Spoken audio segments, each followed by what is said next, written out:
မင်္ဂလာပါဗျာစวัสดีครับအားလုံးပဲဒီနေ့မှာဆိုလို့ရှိရင်တော့ထိုင်းနိုင်ငံဘန်ကောက်မှာရှိနေတဲ့ဆူလီယန်ကုမ္ပဏီကနေပြီးတော့မှမက်ဆေ့လေးတွေကိုကျွန်တော်ဖတ်ပေးသွားမှာဖြစ်ပါတယ်။ဘာသာမက်ဆေ့တစ်ခုကကြတော့အတင်းသားအသစ်တွေအနေနဲ့အခုပဲအတင်းဝင်လာတယ်။အတင်းဝင်လာပြီးတော့မှကွန်ပျူတာစီနေနဲ့ပတ်သက်ပြီးတော့เนาะအမှတ်300ကိုပြေးခဲ့မယ်ဆိုလို့ရှိရင်ကုမ္ပဏီကနေပြီးတော့လက်ဆောင်အနေနဲ့ဒီ29နှစ်မြောက်နှစ်ပတ်လည်ရှက်အင်ကြီးကိုတစ်ထည့်စီလက်ဆောင်ပေးမှာဖြစ်ပါတယ်။ဒါကကြတော့အတင်းသားအသစ်တွေအနေနဲ့ရရှိမဲ့အခွင့်အရေးတစ်ခုဖြစ်ပါတယ်။နောက်တစ်ခုကကြတော့ SSE နဲ့ SM ရာထူးတွေအတွက် Sales Manager တွေနဲ့အတွက် Senior Sales Assistant နဲ့ Sales Manager တွေအတွက်ရှေ့အောင်အခွင့်အရေးတစ်ခုကကြတော့ iPhone 17A နဲ့ iPhone 17 Pro Max တွေကိုเนาะလက်ဆောင်ပေးမှာဖြစ်ပါတယ်။အဲ့ဒီလက်ဆောင်ကိုရယူချင်တဲ့သူတွေအနေနဲ့ကတော့ကိုယ်ပိုင်အမှတ်မှာအမှတ်300ဖြစ်ပြီးတော့မှ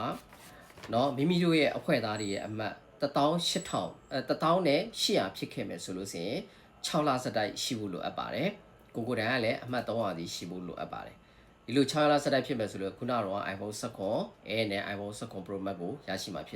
စ်ပါတယ်။တကယ်လို့အမှတ်က2000အဖွဲ့သားအမှတ်က21600ရှိခဲ့မယ်ဆိုလို့ဆိုရင်တော့เนาะ3လစတိုက်ပဲဖြစ်ရမှာဖြစ်ပါတယ်။တကယ်လို့အမှတ်က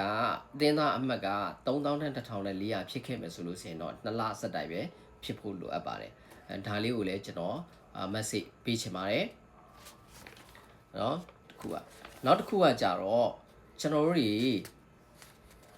အဲ့ဒီခုနကတော့ iPhone 17A နဲ့ iPhone 17 Pro Max ကတော့ဒီမှာပေါ့နော်ဒီခုနကတော့ iPhone 17A နဲ့ iPhone 17 Pro Max လေးကတော့ဒါလေးပေါ့နော်ဒီမှာကျွန်တော်တို့ရဲ့ရှေ့အောင်ခွင့်ရ SSE နဲ့ SMD အတွက်ပေါ့နော်နောက်တစ်ခုကကြတော့9လပိုင်းမှာကုမ္ပဏီကြီးရဲ့နှစ်ပတ်လည်အခမ်းအနားရှိပါတယ်အဲ့နှစ်ပတ်လည်အခမ်းအနားကိုဆိုလို့ရှိရင်တော့ဒီမှာ rock ဆိုတော့တွေလာပြီးတော့မှအခါမဲ့ဖျော်ပြပေးမှာဖြစ်ပါတယ်ကန်ဆယ်မဲကကြတော့တစ်ဆောင်ကို100နှုန်းနဲ့ရောင်းပေးမှာဖြစ်ပြီးတော့မှဒီ Day of Honor ပွဲမှာကနေကားတစ်စီးကိုလည်းမဲဖောက်ပြီးမှဖြစ်ပါတယ်ကားတစ်စီးနဲ့အတူเนาะလက်စစ်ပစ္စည်းပေါင်းများစွာကိုလည်းမဲဖောက်ပြီးမှဖြစ်ပါတယ်ဒါကြောင့်မလို့ဒီအခွင့်အရေးတွေရှိနေတာဖြစ်တဲ့အတွက်မိတ်ဆွေတို့အနေနဲ့เนาะအတင်းဝင်ရသေးတဲ့သူတွေရောအတင်းဝင်ပြီးသားသူတွေကလည်း